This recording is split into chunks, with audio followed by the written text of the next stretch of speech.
Gak mau jadi pramugari, Min?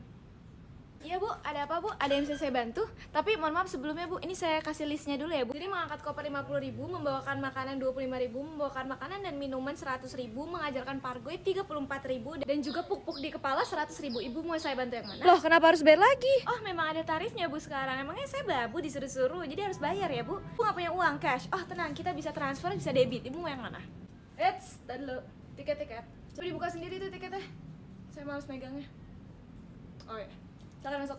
Ekonomi ya, ekonomi sana paling pojok. Miskin. Dibuka sendiri Pak, tiketnya Pak. Oh, bisnis kelas Pak. Pak sini Pak. Saya bawain tas, Saya lapin Pak, nggak apa-apa.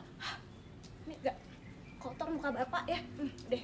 Silakan Pak, masuk Pak. Mohon perhatiannya Bapak-bapak, Ibu-ibu, karena setelah ini kami akan mengajarkan instruksi penggunaan barang-barang yang ada di pesawat ini. Yang tidak mendengarkan dan mengobrol akan dibakar di tempat. Bisa dilihat di sebelah kiri Bapak-bapak Ibu-ibu terdapat sebuah gayung yang berguna untuk memberikan nafas buatan atau juga aksesoris. Silahkan dipilih saja. Yang kedua terdapat plastik di bawah tempat duduk Bapak-bapak Ibu-ibu. Kalau sudah enak ataupun mual langsung saja muntahkan ke dalam plastik. Jangan memanggil pramugari karena pramugari sedang main Ome TV. Terakhir jangan lupa memasang sabuk pengaman di samping dan di pinggang untuk menghindari jatuh saat pesawat bergoyang. Ini yang paling penting, jangan lupa menghafal dance TikTok ini karena di akhir kita akan tiktokan bersama. Kayaknya udah jadi hal yang lumrah gak sih, di satu circle ini pasti ada satu orang yang ditakutin, yang dimana omongannya ini harus diikutin sama orang lain. Persis banget sama yang gue pernah ceritain circle gue waktu SD, dan gue dapat kiriman cerita yang sama juga kayak gitu. Si Nining ini DM gue cerita dia tuh punya circle yang dimana ada satu orang namanya Vina, dia tuh ditakutin banget sama teman-teman di circle-nya ini. Jadi misalnya ini lagi mau pergi main, terus si Vina ngomong,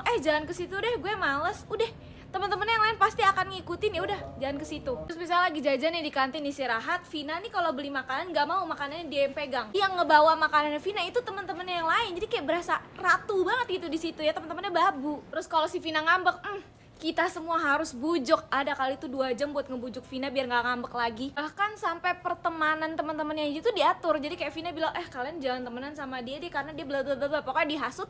Udah, teman-teman yang lain juga nggak mau tuh temen sama tuh orang. Yang gue bingungin adalah si Vina ini kan satu orang ya. Sementara yang lainnya yang dijadiin babu atau yang disuruh-suruh sama Vina ini banyak orang. Kenapa kalian nggak bersekutu untuk menjauhi Vina? Biarin aja tuh dia sendirian. Biar kapok gitu, karena kayak ngeselin banget nih orang-orang kayak si Vina ini. Vina, istighfar lu Vina Garut. Jadi ada yang ngirim cerita tentang bapaknya temen dia yang cabul. Kembali lagi di cerita-cerita kalian. Kali ini gue dapet cerita yang cukup membagongkan. Sendernya kita sebut saja Cila. Jadi si Cila ini pernah mau ke rumah temennya buat nemenin ngerjain tugas. Karena di rumah temennya ini gak ada siapa-siapa. Tapi pas Cila nyampe, ternyata temennya ini lagi mandi dan ada bapaknya. Terus disuruh masuk lah nih sama bapaknya ya ke dalam rumah. Terus tiba-tiba bapaknya ini mendekat ke arah Cila. Dan pas udah deket dipegang si gunung kembarnya Cila ini dengan kenceng sambil tertawa jahat. Hah?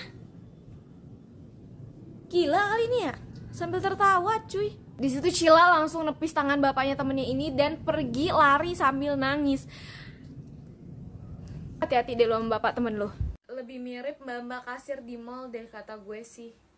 Was kau curangi aku bang. Kak, nanya dong, ada blender nggak? Blender? Bisa baca nggak nih tulisan di depannya apa? Koko Beauty. Nggak ada blender, ada beauty blender. Kalau kompor? Blender aja nggak ada, play kompor. Lu cabut deh mending jangan sampai gue lempar pakai kompor lu ya. Selamat datang di toko Beauty and the Beast. Bayar segini doang. Ini kayaknya enak nih. Gue lagi aus, dikit ya. Enak lagi. Masih ya. Terus ini ada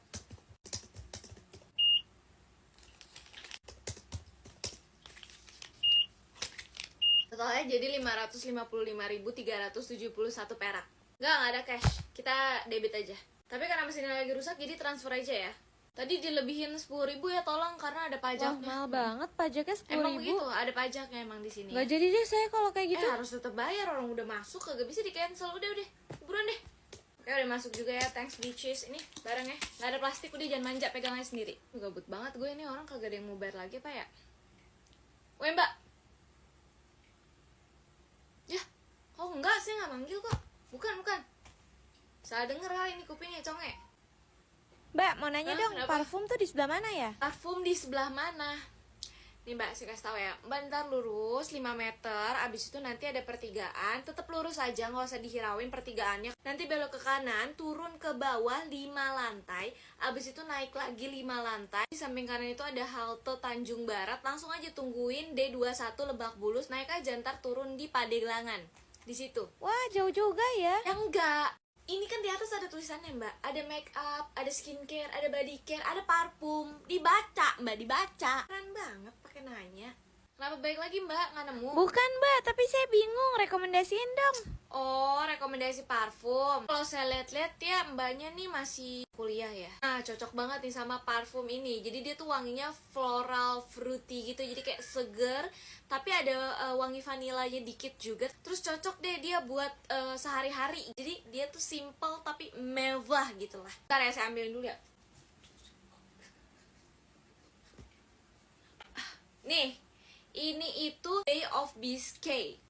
Wanginya enak banget dan dia tuh tahan lama. Ukurannya juga oke banget buat dibawa keseharian, jadi nggak bikin berat, nggak bikin penuh tas gitu. Udah ini aja nih. Tapi nggak usah bimbang, nggak usah bingung, beli aja ini. Udah nih, gue ini nih. Nah, udah gue scan, udah nggak bisa kalau di cancel ya. Lagian itu ketek lu udah basah banget, itu udah bau banget. Udah bau banget, sayur belum diangetin. Udah deh, beli. Semprot. Ih, gue aja deh yang semprotin. Deh, nih. Itu parfum Miniso collab sama Prilly. Prilly. Jadi kalau lu pakai ini langsung berasa I am Prilla Tukansina. Di mana Diegoku? Aliando. Totalnya 59.900. Affordable banget kan nih untuk kantong pelajar. Apalagi anak kosan ya mau tetap wangi, percaya diri, tapi ramah di kantong. Udah ini cocok nih, ambil. Cobain aja kalau nggak percaya. Oke. Tunggu, Vel. Hah? Jangan dimakan, Vel. Ya, udah terlanjur. Lo sendiri ngapain ke rumah gue, Ti? Buat mencegah hal barusan, tapi gue gagal. Kenapa dicegah? Akhirnya lo masuk ke jebakan gue. Permennya manis lah. Bisa-bisanya lo percaya sama gue. Oh iya bener. Astaga, mampus gue. Gawat, gara-gara permen itu persentase lapar gue jadi error dan lidah gue jadi mati rasa. Kalau gitu coba pancing pakai snack ini, siapa tahu lo bisa lapar lagi. Gimana? Udah lebih baik? Makasih ya, ternyata lo baik banget mau bantuin gue. Gak kayak si Kesha tuh. Kadang yang jahat emang orang terdekat kita kok, Vel. Gue jadi kehilangan sahabat gue gara-gara makanan pedes ini. Itu kan karena pilihan lo sendiri, tapi tenang aja, ada gue. Kalau lo butuh bantuan, sisa telepon gue aja. Kok lo masih hidup sih? Kenapa? Gak seneng? Harusnya lo udah meninggal karena gue kasih permen manis itu. Tapi sayangnya gue diselamatkan oleh Tiara. Sia-sia rencana gue gara-gara tuh orang. Dari dulu gue udah benci sama lo, Feli. Karena apa? Karena lo paksa gue makan yang pedas yang dimana gue gak bisa. Ya ampun, cuman gara-gara hal sepele itu. Gila ya lo. Gue alergi pedas dan itu gak sepele. Psst. Ada apa, Bu? Mau nawarin saya makanan pedas ya? Iya, kebetulan saya punya makanan pedas nih buat kamu. Ini kan mirip permen yang dikasih sama Kesha. Permen ini rasanya pedes loh. Halah, saya nggak bakal terkecoh lagi sama bualan kalian semua. Kamu harus musnah karena kamu bakal jadi bumerang bagi kita semua. Ih, serem. Kabur. Aduh, gue mulai lapar lagi. Gimana ya? Kamu harus bertahan, Feli. Kenapa ibu beda sendiri? Yang lain pengen saya musnah. Karena saya juga suka makanan pedes. Kalau nggak ada pedes terasa hampa. Wah, akhirnya saya nemuin teman. Kalau gitu bantu saya, Bu. Saya juga nggak nemuin caranya biar kamu tetap hidup. Apa? Terus gue harus minta tolong ke siapa dong? Gawat, udah bunyi aja nih perut gue. Lo harus makan sekarang juga, karena kalau dalam 1 hari lo nggak makan apapun, lo bakal meninggal. Ya udah, kalau gitu kasih makanan lo buat gue. Nggak bisa, karena lo udah habisin semua. Apa? Pasti lo udah ngerencanain ini semua sama Kesha kan? Kok lo malah nyurigain gue sih? Gue kan udah bantu lo. Maaf ya, gue nggak tahu lagi harus gimana. Karena kalau perut gue lapar, gue juga cepet emosi. Nggak apa-apa, lo pulang aja ke rumah. Bisa dipita sama nyokap gue kalau gue pulang dalam keadaan lapar. Coba aja dulu. Aku pulang. Mama sudah dengar berita bahwa kamu diasingkan di sekolah. Ampun Mah, aku nggak bakal minta makanan ke Mama kok. Jadi jangan marahin aku ya. Tenang aja, Mama bakal balas perbuatan mereka semua. Hah? Maksudnya Mah? Sekarang kamu makan 4 permen ini. Rasanya ada asin, manis, asam, dan pahit. Mama juga satu tim sama mereka ya? Ya ampun, coba aja dulu kalau kamu nggak percaya. Masa kamu remehin ibu sendiri? Ya udah deh, nggak ada pilihan lain kan. Semoga aja pilihan gue bener.